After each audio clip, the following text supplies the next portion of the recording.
ভারত ও পাকিস্তানের মধ্যে সংঘাত আরও তীব্র রূপ নিয়েছে। ভারত দাবি করেছে পাকিস্তানের সেনারা তাদের ৩টি ঘাঁটিতে হামলা চালিয়েছে, যা প্রতিহত করা হয়েছে। অন্যদিকে পাকিস্তানের ভারতের এই দাবি সম্পূর্ণভাবে প্রত্যাখ্যান করেছে। এদিকে রাফাল যুদ্ধবিমানের ধ্বংসাবশেষ সরিয়েছে ভারত, তার প্রমাণ পেয়েছে বিবিসি। ভারতীয় সেনাবাহিনী জানায়, পাকিস্তান শ্রীনগর, পাঠানকোট ও জয়সালমীরের ঘাঁটি লক্ষ্য করে মিসাইল ও ড্রোন হামলা চালায়। তবে পাকিস্তানের পররাষ্ট্র মন্ত্রণালয় এই অভিযোগ ভিত্তিহীন বলে উড়িয়ে দিয়েছে। আইএসপিআর এর মহাপরিচালক আহমেদ শরীফ চৌধুরী ভারতকে সিনেমা থেকে বাস্তব জগতে ফিরে আসার আহ্বান জানিয়েছেন।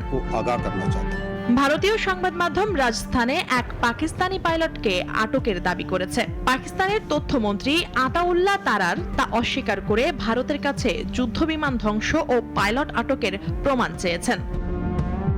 এদিকে গত রাতেও ভারত নিয়ন্ত্রিত কাশ্মীরের জম্মু অঞ্চলে একাধিক বিস্ফোরণের শব্দ শোনা গেছে। শহরে সাইরেনের আওয়াজ শোনা যায়। এ সময় বিভিন্ন এলাকায় বিদ্যুৎ বিচ্ছিন্ন হয়ে পড়ে।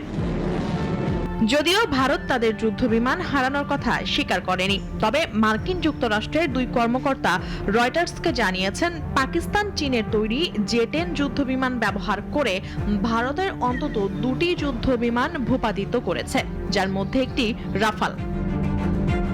চলমান ভারত পাকিস্তান সংঘাতের মধ্যে গতকাল এই প্রথম আইপিএল এর একটি ম্যাচ মাঝপথে পরিত্যক্ত ঘোষণা করা হয়, আর পিএসএল এর বাকি অংশ পাকিস্তান থেকে সরিয়ে সংযুক্ত আরব আমিরাতে নিয়ে যাওয়ার সিদ্ধান্ত হয়েছে। মার্কিন vice president JD Vance Bharat ও পাকিস্তানকে উত্তেজনা কমানোর আহ্বান জানিয়েছেন। তবে তার মতে এই সংঘাত আমাদের দেখার বিষয় নয়, তবে যুক্তরাষ্ট্র কিছু কূটনৈতিক তৎপরতাও চালিয়ে যাচ্ছে। মুনিয়া জুথি, নাগরিক।